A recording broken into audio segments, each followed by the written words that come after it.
Bonsoir à tous mes chers amis footballistiques, qu'est-ce que vous dites ce soir pour la dernière, la finale?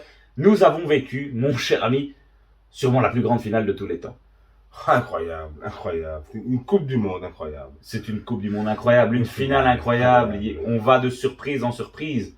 Mais qu'est-ce qu'on a vécu là? On a quand même vécu un match d'anthologie, il fallait que c'était Incroyable. C'est beaucoup d'émotions pour moi parce que vous savez à quel point j'apprécie Messi. Et Messi, c'est pour moi, c'est le Barça, mais c'est aussi l'Argentine. l'Argentine est championne du monde pour la troisième fois. Exceptionnel. 78, 86 et maintenant 2022. Oui, Lionel Messi qui gagne sa toute première Coupe du Monde. C'est exceptionnel. C'est exceptionnel. Mais quel match on a Il a tout gagné. Oui, on peut le dire maintenant. Léo Messi est exceptionnel et sûrement le plus grand joueur de tous les temps. N'ayons pas peur des mots. Bravo, bravo, bravo à lui. Ça a été vraiment une Coupe du Monde complètement folle.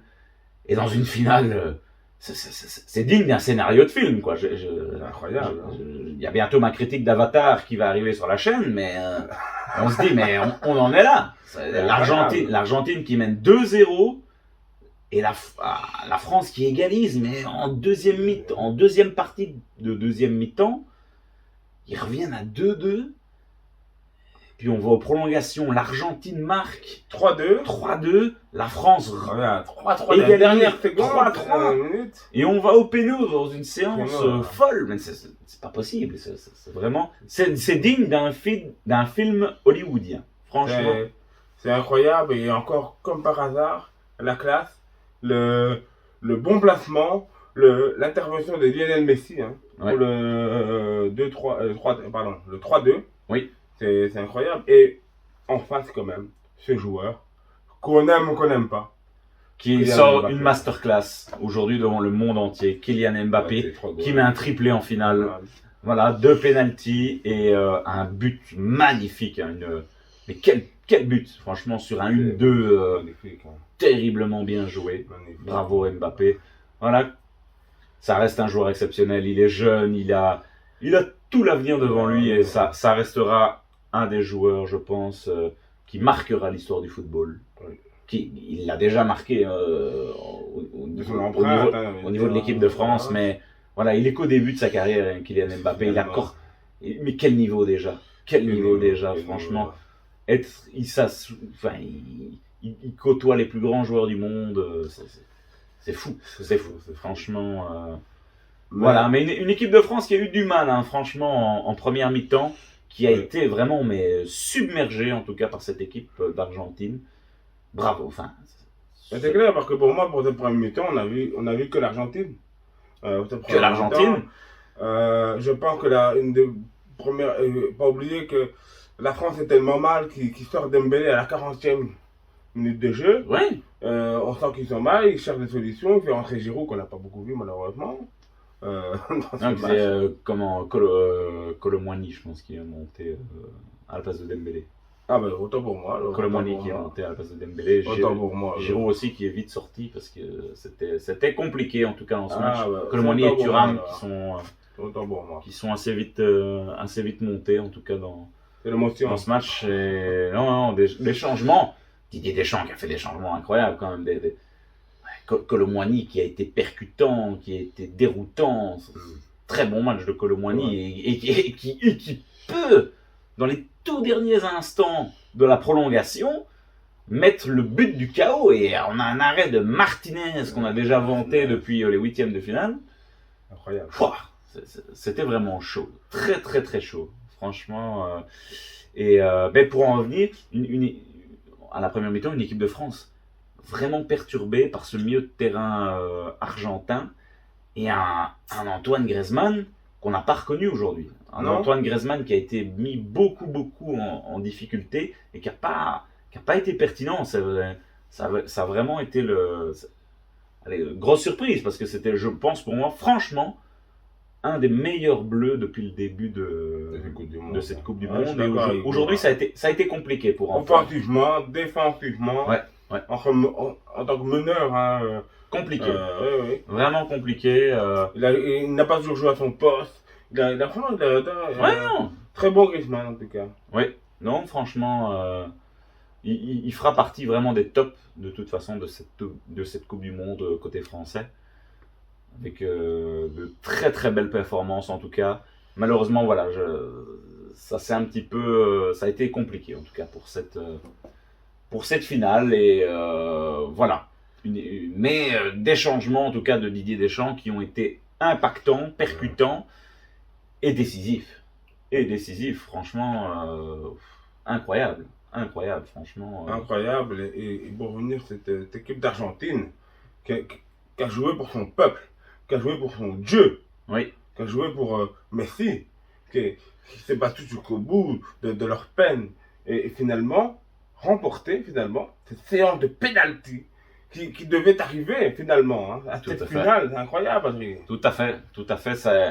C'est pas arrivé souvent, hein, franchement, des séances de penalty comme ça. Mais quel stress, quelle émotion. On a vu voilà des joueurs vraiment sous tension et les grands perdants de cette séance de penalty sont malheureusement Kingsley Coman et Aurélien Tchouaméni qui ont malheureusement raté. Je crois que Tchouaméni a tiré à côté. Pourtant, un excellent Conan. Et Coman, oui, il est bien rentré en plus, Coman. Franchement, il a été très très bon. Il est à la base, il récupère un ballon sur le deuxième but. Donc, non, très très bon Coman. Mais voilà, ça c'est une loterie et malheureusement, c'est Martinez qui fait encore une séance de penalty voilà, incroyable et qui va chercher ce penalty de Coman et malheureusement Aurélien Tchouaméni qui tire à côté. Donc ça fait partie de l'histoire, mais en tout cas franchement moi ça a été une des finales les plus intenses que j'ai eu l'occasion de vivre de ma vie. Franchement voilà, un match comme ça qui va aux prolongations 3-3 sur une séance de penalty, c'était génial. Franchement, pour le spectateur neutre, franchement, Oui. tel que nous l'étions, cette finale de la 3e étoile, on a été loin d'être déçus. Non, on est déçus parce qu'il y avait du spectacle. Il y a eu des goals, il y a eu un suspense surtout. Et je pense que c'est ce qu'il nous fallait dans cette finale de Coupe du Monde. Il y avait deux équipes qui étaient déjà 2 fois champions du monde, qui devaient gagner. Messi face à Mbappé, l'Argentine face à la France. C'est l'Argentine qui a gagné, c'est le peuple, c'est Messi. Donc voilà, Messi n'a pas gagné la Coupe du Monde tout seul, quand même pas. Bien du contraire, tout à fait. Il a un âme. Il a été bien assisté, franchement, par une équipe cohérente, une équipe vraiment bien huilée, contrairement aux autres années. Vraiment bien imbriquée autour de lui, je trouve. Et encore une fois, on l'avait déjà mentionné, mais encore souligner ce Alvarez qui a été percutant aujourd'hui. C'est un véritable diable, hein, cet Alvarez. Je suis impatient de le revoir du côté de City parce que il est bon, il est vraiment très bon. Et moi, j'ai une petite, si tu me permettre, une petite admiratif pour De Paul, hein, qui n'est pas un joueur qui est fort attractif, mais qui fait beaucoup dans le jeu, hein, qui a beaucoup donné, il a fait une belle finale, hein, De Paul. On l'a vu, clairement, et on l'a vu sortir crevé, vraiment, il était au bout de l'effort. C'est des joueurs comme ça aussi parfois qu'on doit signaler, qu'on ne voit pas tout le temps parce que c'est pas les buteurs, c'est pas les hommes du match. Non, mais ce milieu de terrain avec un Enzo Fernandez, moi que j'ai trouvé aussi très bon. Il a fait une très belle Coupe du Monde. On n'en a pas beaucoup parlé de ce joueur, mais voilà, ça a été bon. Et cette défense, Otamendi dont on parle pas beaucoup non plus, mais qui a fait vraiment le job en tout cas derrière en tant que défenseur central, et Martinez, ce gardien, voilà, qui a joué son rôle. Il a fait un arrêt important en fin de match. Devant important, un contre un. Face à Colomwani. C'est magnifique. Hein. Donc, je jette un petit peu, mais c'est incroyable. Incroyable. Franchement, voilà, un match qui va peut-être laisser des traces du côté français, mais de toute façon, même si la France n'a pas gagné aujourd'hui, la France ne peut être que fière de son tournoi. Parce que faire ce qu'ils ont fait, c'est rare. Gagner la Coupe du Monde et se retrouver en finale 4 ans après, on ne peut qu'être admiratif pour les troupes de Didier Deschamps et ce qu'ils ont fait, le coaching de Didier Deschamps, cette équipe, avec tous les absents, voilà, on va pas les rappeler encore une fois, mais ça reste splendide ce qu'ils ont fait. Franchement, bravo à cette équipe de France qui mérite vraiment cette deuxième place. Et voilà, l'Argentine qui prend cette troisième étoile, tant espérée par Lionel Messi depuis toutes ces années. Et je pense que Messi, maintenant, comme dirait notre cher ami présentateur, Roland, il peut mourir tranquille. Il peut mourir tranquille, exactement. Pour la petite histoire, c'est pas mal. Hein. C'est pas mal, c'est pas mal. Ouais. Il peut mourir tranquille parce que si Dieu l'avait emporté en 86, Diego Maradona, à mon avis, le prince, le roi Messi, l'a emporté en 2022. Et franchement, je suis fier. C'est une belle histoire. C'est une belle histoire. Je suis fier parce que c'était sa Coupe du Monde. C'est vrai. C'était son histoire. Malheureusement, Ronaldo, pour sa rivalité, mais il ne l'a pas emporté. Mais Messi avec un peu de réussite, un peu du talent, beaucoup de talent, et réussi à cette finale. Il l'a emporté et bravo à lui. Bravo à Messi. Bravo à Messi, c'est mérité. Voilà. C'est mérité. Et Messi qui se place déjà comme un grand prétendant au prochain Ballon d'Or finalement. Oui, finalement. Bon, voilà, la saison est encore longue, mais bon, gagner la Coupe du Monde avec un tel niveau, bon, on verra ce que fera Paris. C'est quand même incroyable, tu vas revenir à Paris en tant que champion du monde. C'est dingue. Ton copain, finalement, son coéquipier, Kylian Mbappé et d'autres parmi cette équipe de France. Incroyable. Incroyable, voilà. Franchement. Je pense qu'on en a assez dit, je pense qu'on pourrait en parler pendant des heures. Hein. Ouais. Mais voilà. On est tellement ému par cette finale. Mais aujourd'hui, l'histoire du foot a voulu récompenser Messi. Et voilà, je peux comprendre en tout cas la frustration de nos amis français aujourd'hui, parce que c'est dur.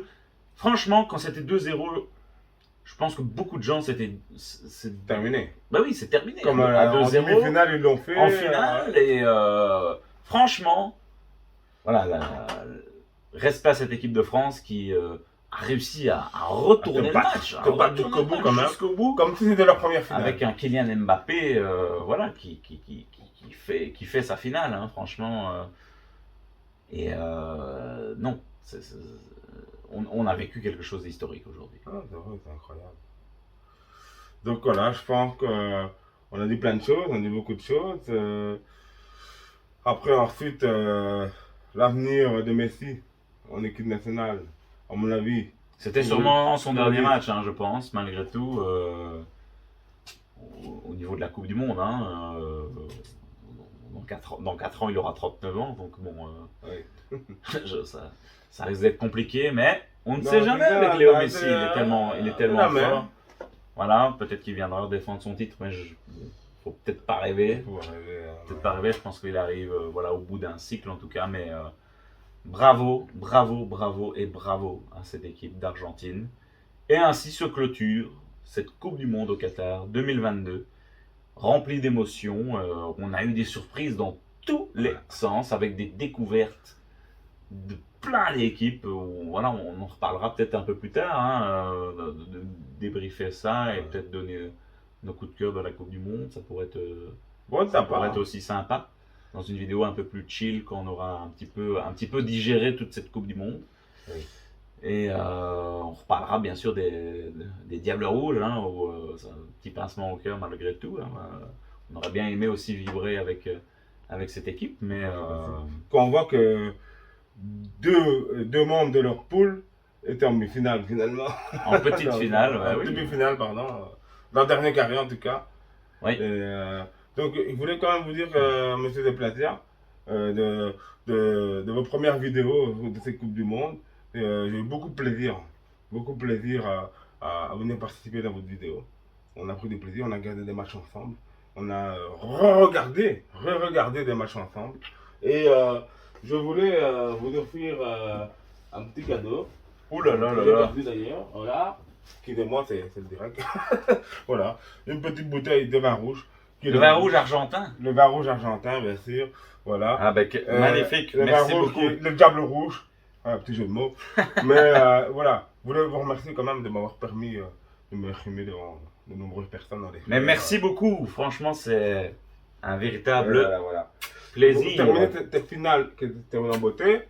Et voilà, je voulais vraiment qu'on peut suivre les aventures de messieurs de Plaza au futur. Et n'oubliez pas de vous abonner.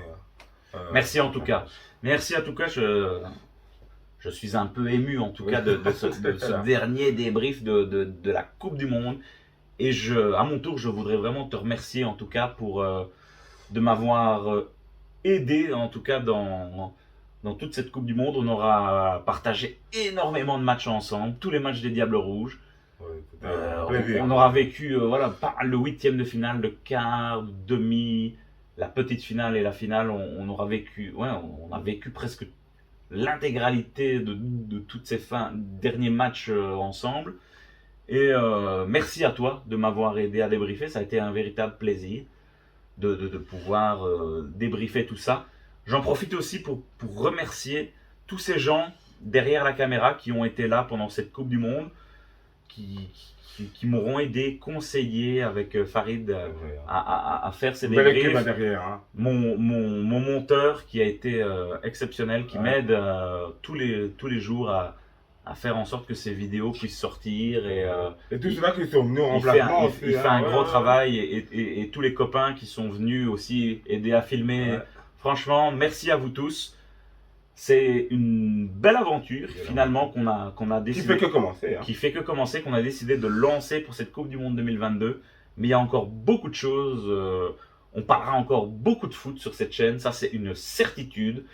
Voilà, on verra de quoi. Mais il y aura encore énormément de débriefs. On parlera de la Belgique, on parlera sûrement de la Champions League, de gros clubs et d'équipes nationales. Je reviendrai alors. Hein. Tu reviendras, bien sûr, bien évidemment. On parlera de cinéma, on parlera d'handicap, de découverte, de vlog. Il y aura beaucoup de choses qui vont venir, en tout cas sur la chaîne, où franchement, on risque de passer encore de très très bons moments. Voilà, en tout cas les amis, merci de nous avoir suivis durant cette Coupe du Monde au Qatar 2022. Merci à Faridinho, merci aux premiers abonnés et on se retrouve très prochainement sur la chaîne de Del Piazza pour d'autres aventures. Merci Faridinho, merci à tous, à bientôt.